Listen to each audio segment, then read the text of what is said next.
Alright, hello everyone. This is Dr. Tushar Mehta. I'm an orthopedic surgeon and your faculty of orthopedics. First of all, a very warm welcome to the Ortho Buddy app, high yielding MCQ bank discussion of orthopedics. For various entrance exams which are around the corner, I always think that a last minute fruitful revision of an MCQ, including all four options, give you a broad term vision of that question. Look at the question. Below X-ray is off. Now, I personally think that most of you are already aware that there's not even a single year in which this X-ray is not asked as an entrance exam MCQ.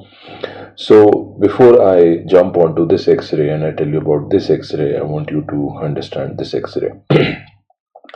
So I'm sure you all can see that here you do have an involvement of the distal femur. I'm sure you all can see that you do have an involvement of the metaphysis. Now I'm sure most of you would agree that this is what is called as the cortex, and everybody knows that outside the cortex you have the love and life of a bone, and that love and life of a bone is what is called as periosteum. Now, the fibers which are connecting to the cortex to periosteum, those fibers are what are called as Sharpey's fibers. And if you see the periosteal reaction along the Sharpey's fibers, so this kind of periosteal reaction is what we called as this kind of periosteal reaction, which I have shown you here along the Sharpey's fibers, is what we know by the name of sun ray or sun burst appearance. We call it by the name of sun ray or sunburst appearance. This is the first P that I want you to remember. The second P, which I have not shown you here, but I'm sure most of you are aware of it, is what is called as periosteal elevation, and that produces something which is what is called as Codman's triangle. So technically, what I want you to understand that if you are having an involvement of the distal femur, metaphysis, periosteal reaction along Sharpey's fiber, sunrise sunburst appearance, so this whole thing is basically a highly malignant bone tumor. That is what is called as osteosarcoma. To last one more liner MCQs, most radio-resistant bone tumor and most common radiation-induced bone tumor. If you look at the second one, I'm sure you will agree that you can see physis. So one thing is for sure, that patient is between 5 to 15. I also want you to remember that it is the most common primary malignant bone tumor of first decade of life. Not only that, I want you to understand that most common bone involved is femur, that too in diaphysis. Initially, this condition always mimics infection, that is basically osteomyelitis.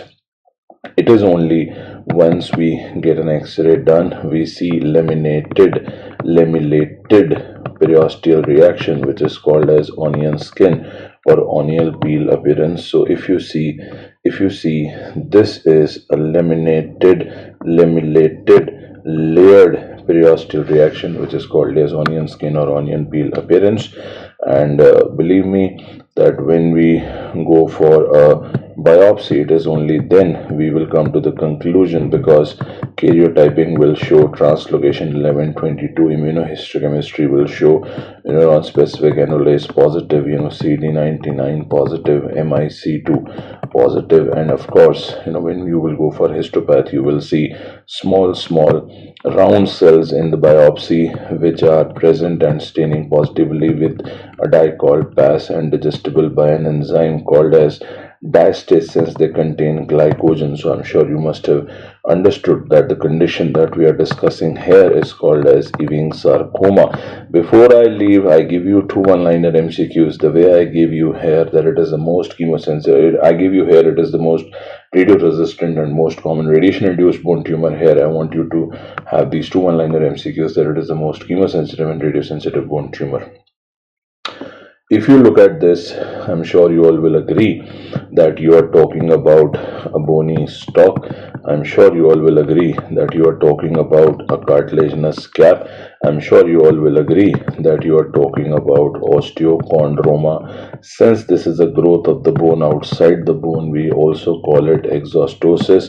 Metaphysis of distal femur is most commonly involved. This is considered to be A very, very important MCQ, as in every X-ray till now, I've given you two one-liner MCQs. In the end, I'll give you two here as well. It is the most common benign bone tumor, but not a true bone tumor.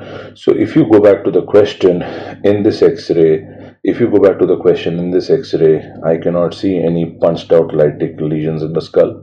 I cannot see any pale onion skin appearance. I cannot see any sunburst appearance or Coatman's triangle. All what I can see is, let me tell you, all what I can see is epiphysio metaphyseal spread of the condition. All what I can see is an eccentrically located expansile tumor. All I can see is that it is extending up to the joint line, it is extending up to the articular margin, and all I can see is this single large air-filled sinusoid called as soap bubble appearance. Basically, it is nothing but a well-defined geographical lytic lesion with a single large air-filled sinusoid. So obviously the answer has to be GCT. If not GCT is given in the option, then you will choose the best answer as osteoclastoma. So as I said, one question which is compulsory, mandatory, inevitable in all entrance exam across all years for last 5-7 years.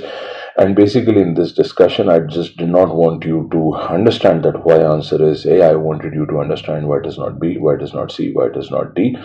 And that is the purpose of these kind of discussions which are happening on this OrthoBuddy app, because I want you to cover not only one frequently asked question, I want you to cover 4 frequently asked topics from which MCQs are coming. Thank you so much. Stay tuned for more.